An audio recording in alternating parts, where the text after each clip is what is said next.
Vous savez, actuellement, depuis la découverte du gaz au large de nos côtes, toute l'actualité est polarisée autour de ces questions. Alors le Forum civil a trouvé nécessaire de provoquer un atelier pour inviter tous les acteurs à un dialogue inclusif dans un climat apaisé pour nous prononcer sur toutes ces questions, sur les défis environnementaux, sur les conséquences que ça peut avoir sur la pêche, éventuellement sur les répartitions des futurs revenus tirés de cette exploitation. Et c'est pour cela que nous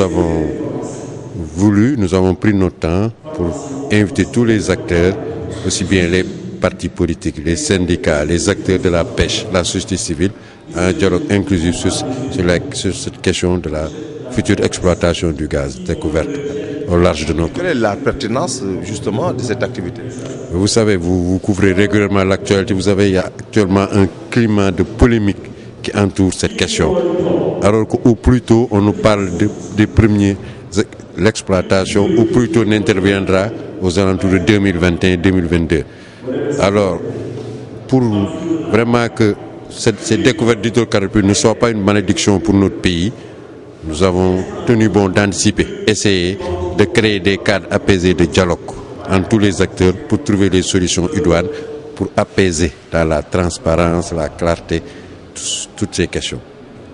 C'est bon? Voilà.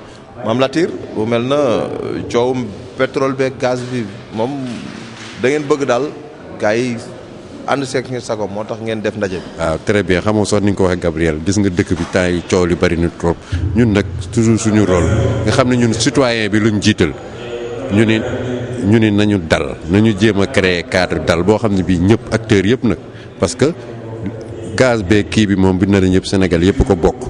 Donc ñu jéem a invité acteurs yëpp ñu jéem a toog waxtaan nag ci dal ku nekk indi sa proposition pour fileeg ñi affaire bi ñu koy exploiter au moins ñu wàññi tension yëpp jéem a xool nu ñuy régler problème yooyu.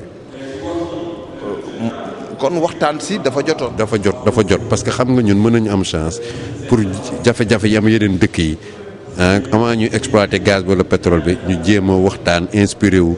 ñi nga xam ne jafe-jafe dëkk yi ñu war a moytu mais loolu dafay supposer nit ñi dal acteurs yëpp ñu bokk ci parce que ñëpp a bokk li ñuy wax xam nga dernier référendum bi dañ ne les ressources naturelles appartiennent au peuple lu ñëpp bokk nag dañ koy li ñuy wax toog pencoo ko waxtaan ci dal nit ñi wóolante ñu jéem a seet ay solution pour suñu doom yi suñu sët yi